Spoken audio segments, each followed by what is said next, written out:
Well, it's a privilege, first of all, just to be able to stand up here again today. And I don't know what I get myself into sometimes. I mean, I told the boys this morning, I said, Brother Elsie, I told him, I said, if I had a weekend, I could do this, okay? But in a few minutes, it's impossible. You've probably heard it said that George Washington is the father of our nation. And I really, if you ask me why is that, I would have a very difficult time explaining to you or describing to you what it was exactly about George Washington that made him who he was. But I will say it's been said by others that leadership is influence. And if that's so, then George Washington was definitely the greatest leader of his day. So there were some things, and we'll go through a few things with you about him, but I have to think that Douglas Freeman, one of the famous U.S. historians of days gone by, late in his life decided to write a biography about Washington. Well, it took him 7 volumes, and it killed him after 6. And his researchers that helped him had to finish chapter 7 or volume 7. So I can appreciate what he went through. But I like something that I saw that Colonel Allen West said just a day or two ago. He said that history. He said he determined and found out in his life that history is not to be liked or disliked, but to be learned from. And in our day, we tend to forget that, and we want to change history that we don't like, and that's not fair, honestly, and it can't be learned from. Somebody also wrote about Washington that Washington was God's gift to America, and I think that was well said. He was, and so I think some of Washington's success, if you will, came from this little book right here. Anybody ever seen this little book before? I know Brother Roger's got a copy of this. This is George Washington's Rules for Civility and Decent Behavior. Quite a book. It's got 110 different maxims here that he wrote at the ripe old age of 14. And so, not a single one of these are self-serving. Not a single one of them have anything to do with promoting himself. They all have to do with behaving properly among others. And matter of fact, the very first one, he said that in all conversations and in all meetings, in every action, as a matter of fact, in company, that you ought to show some sign of respect to those that are present. Boy, that's a way to start it right there. But I think if you were going to summarize his life, why he was able to do what he did, there are some repeating and reoccurring principles that I see in these fathers, these founding fathers, as we study them. But for him, I think this kind of sums it up right here. And I want to share with you just a few of the other traits that he had, that other great patriots had. And number one was obviously their faith and trust in God. And today, historians tried to change that, but it's a pretty, I don't see how you can deny the facts. The facts are his own writings. The facts are others' accounts and witnesses and things. I'll just give you a few examples. First of all, he was a lifelong church member. He was baptized by a Baptist preacher actually during the war. And the reason for that was because he started studying his Bible and he was convinced that immersion was the proper form of baptism. And he had already been baptized into the the Episcopal Church. And so he got that right. And he was also his first order as he became commander-in-chief. Now, this is interesting. I'm going to read you just a little bit of this right here. It says, the general most earnestly requires and expects in due observation of these articles of war and the establishment of the army. This is what he said. He said he forbid for profane cursing, swearing, and drunkenness. And he also, he encouraged his officers and his soldiers to engage in punctual attendance on divine service. He said to implore the blessing of heaven upon the means used for our safety and defense. I don't know, that doesn't sound like a godless man to me. And others would try to say that he was a deist, but there's examples in history of him praying. If he was a deist, why would he be on his knees in the snow at Valley Forge asking God to give him favor in the battles to come? I would also say that when he took his oath to be president of the United States, that he swore upon a Bible, but when he was done, he added some words to the oath. He added, "So help me God." And then he kissed the Bible. I think we see obviously a man here that had a trust not only in a faith in God, but also he had a trust in God's providence and faith in God's providence. And this is a repeating theme. But it was said of him after 1755, he was serving as an aide to General Braddock, and they were in the French Indian Wars. And it was a horrible day. The British were just destroyed. And Braddock himself was killed. I'll give you an idea here. There were 714 soldiers that were either killed or wounded. 63 of the 86 officers were either killed or wounded that day. And but Washington, he was on a horse running back and forth, taking orders and being fired at all the time. And he escaped, and matter of fact, took the message back to for help without being harmed. However, upon inspection, y'all may have heard that his coat had 4 bullet holes in it, and he did have 2 horses shot out from under him that day. Because of that, the rumor started to spread, Brother Ed, that he had died and had written his, and given his farewell address or whatever. And so he wrote a letter to his brother John, and he said, I have heard on circumstantial evidence of my death and dying speech. He says, I take this early opportunity to contradict the first and to assure you that I have not yet composed the latter. He says, but look at this. He says, but by the all-powerful dispensation of providence, I have been protected by all human probability or expectation.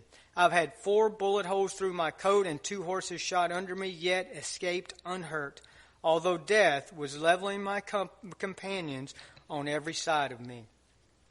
One preacher that heard that day said, you better keep your eye on George Washington. And he said, God's hand is upon him.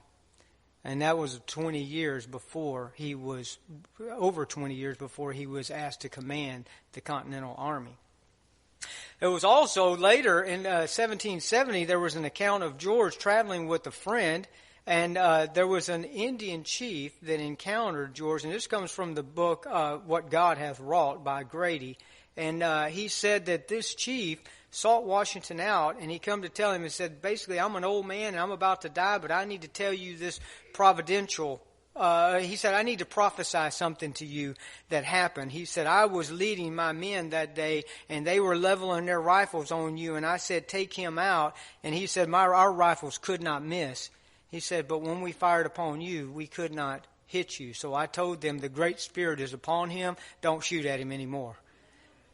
He said, it ain't going to work. And he said, he come to tell him, basically he said, this is what he felt, is that he would be not only the leader of a great nation, but he actually said that others would look to him as we do today as the father of that nation. So, number one, he had a faith and trust in God. Now, you might say, well, didn't he have slaves?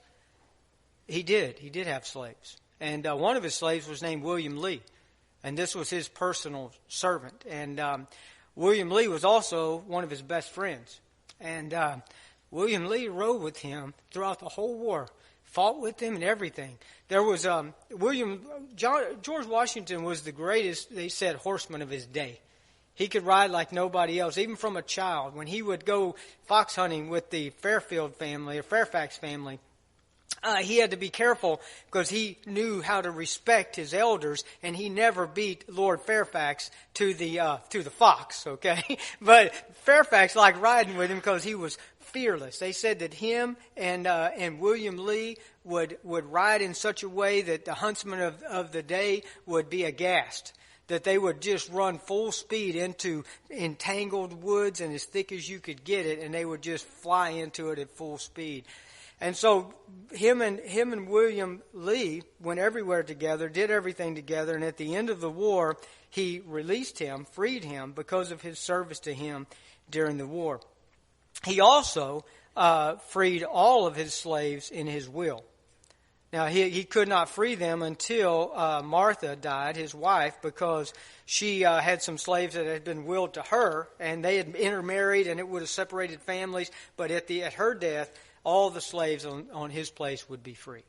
And so, we all make mistakes, and we learn from them. And I think we see that in George's case. And he also had a great love for his family. And this is also a repeated thing. And he loved actually the simple life. Early in his life, Brother John, he wanted to be a military man. But his mom wouldn't let him because his dad had died. And she said, it's your duty here until you die. And he wanted to go get an education. He wanted to go to England, but his mom wouldn't let him. And so he was self-educated. Now, guys, I didn't say homeschooled. I said self-educated. He had to motivate himself. He had to go borrow books to learn and to study, and he always felt like he was inferior to others because he didn't speak a lot of languages like a lot of the other guys did. But he did study. He did learn. He was a very educated man on his own. But he had a great love for his family. And he actually, after his early years, especially after he met Martha and married her, she was a 25-year-old widow, had 2 children. He did not want to pursue political or military at all. He just wanted to live on his place, farm the land, and just enjoy family life. But God wouldn't have it. But that's what he wanted. Matter of fact, he never even had any biological children of his own. But he raised those 2 stepchildren, and he actually ended up adopting 2 of his grandchildren. And he had a lot of nieces and nephews that lived with him, and he actually willed Brother Dwayne his place to a nephew when he died. And so he was a family man. And he also had, of course, a great devotion to duty. And as a child, that came upon him early because his father died. And he had duty to take care of his mother and take care of the place. And that continued on throughout his life. But I think the 2 biggest things, and I'll close with these 2, is that he had personal courage. He had physical courage, and he had a mental courage. There were 2 incidents, at least, that are recorded where his men were being defeated, and they were actually being routed, and they turned and ran from the battle. And George Washington rode into his men, into the oncoming fire, rallied his men twice, turned them around and got them to reset and engage the battle and ultimately win the victory. There was another incident, actually, that was pretty amazing in itself. And this was when he was trying to build an army. And you had people coming from all over the country, brother. You can imagine what that was like, okay? All these different mindsets, and some of these were slave owners, and some of these others were free and black slaves. And they got into it one day big time. Matter of fact, they said that within 5 minutes, there were more than 1,000 combatants on the field. Fighting Americans, fighting each other. They said from one region began to fight another, and it got larger. He said this was a battle larger than on the scale of Lexington and Concord. And Washington acted quickly. He jumps on his horse. Him and William Lee ride full steam right into the heat of the battle, and he flies off his horse, throws his reins to William Lee, and he goes and grabs 2 guys by the neck and separates and holds them up and basically starts yelling at them. And then everybody else looks around and starts watching him. They see him, and they all take off running. One man stopped 1,000 men from fighting because he had courage, and he jumped in the middle of it, and he took action. There was a contrast here in his stepson. George Washington was 6.5 years away from Mount Vernon, never saw it for 6.5 years during the war. When he was headed down to Yorktown, he came by and he was able to go by and visit for a while. And while he was there, his stepson, Jackie, who was a grown man, decided that he wanted to go down to the battle. Now, he had spent 7 years avoiding war, avoiding the conflict, avoiding his duty. And so, but now he wanted to go because he heard that they might win the war here. But he said, but I want to watch from the carriage in safety. So he did. He went down and he watched them from his carriage from a safe distance as they won the battle. But he didn't get to see the surrender ceremony because he fell ill and he had to go to a family's house. And 2 days later, George Washington buried him because he caught a virus. He caught camp fever while watching from a distance because he was afraid to get in the fight. And George contemplated that. He thought about that. Isn't that a profound... How many times has Brother Roger told us death is a mystery? Sometimes we are so vain in our thinking that we can avoid all these risks and we can protect ourselves. And obviously it wasn't true in his case. The last thing about him, and the most pressing, is his character.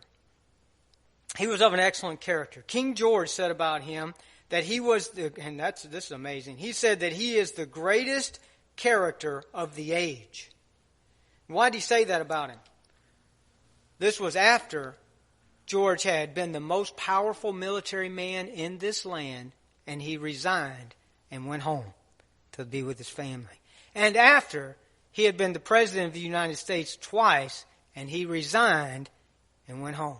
No man had ever done that before. Matter of fact, and passed it on to the next man, President Adams, and wished him well. That's not the way things work. In the past, you know how things work. You know how leaders are replaced. They die or they're killed. And otherwise, they stay in office. George Washington had a great character. And if I had to summarize his character, I would say it was a character of humility. I think this started when he was a child. When he would go to the Fairfax mansion as a child, he purposed in his heart that he would not open his mouth. He would listen and he would watch how important people acted and how they spoke. This was carried on when he was elected to the House of Burgesses as a young man, and he said he would keep his mouth shut and he would listen and watch about things he didn't know that much about. And he would learn. And this was also in his president. You know, he never desired to be president. They had to beg him to be president. He tried to resign after the first one. And what nobody else could do, he did. Multiple times. He did something in that second term that nobody else could do. Nobody could get Jefferson and Hamilton to agree on anything. But they both agreed that no other man besides George Washington could lead their country during this time. We cannot underestimate, when we say he's the father of our nation, how important that was. To get the Constitution, it took George Washington. You know why? Because people wouldn't even show up. They couldn't even get along well enough to even discuss it. And then they said, we'll get George Washington to preside over it. And just by him showing up, they said, we'll come and we'll discuss it. And all he did, basically, Brother Mark, was sit in that chair the whole time. But because of his presence and because of his fairness, they knew he was not a self-willed man, that he wanted the best for that nation. They said, we will negotiate. We will get this done. We'll stay at it because he's here and we know he's a fair, not self-willed man. They cannot underestimate that. And even after he finally did get to go home, President Adams called him up the year after and said, the French are about to declare war on us. I need you to put your uniform back on, and I need you to raise an army. And he did, and thankfully wasn't needed. But I'll say this, and I'll close with this story. Y'all have heard maybe of the Battle of Trenton. That was an all-in battle. Matter of fact, the password for that battle was called victory or death. It was this whole army, Brother Ed, and there was no retreat plan. They had to win a victory against the British. They have not been able to do anything against them, and this was his chance, his opportunity. But the problem was, it was in the dead of winter. His men were still in summer clothes. They did not have winter uniforms to issue them. They were about frozen to death. Their shoes were so worn that they packed paper to cover the bottom of the holes in their shoes and blankets for their capes. They had no extra rations whatsoever. And George Washington wanted to give them something to go into this battle with. And so what did he give them? He gave them an inspiring speech. He read them an essay and he said this. The writer said, "These are the times that try men's souls." He said, "The summer soldier and the sunshine patriot in this crisis will shrink from service to his country. But he that stands it now deserves the love and thanks of men and women." Well, I'll tell you what happened. It was so brutally cold that day that men were leaving bloody footprints on the snow as they marched. And some of them that stopped to rest froze to death beside the road. So my question to us, or my charge to us, is if they left bloody footprints in the snow, should we look to live a life void of conflict? Couldn't help but think of that Isaac Watt song, brother. Boy. Shall we seek safety over liberty? I pray not. I choose liberty. And I say, long live the land of the free and the home of the brave.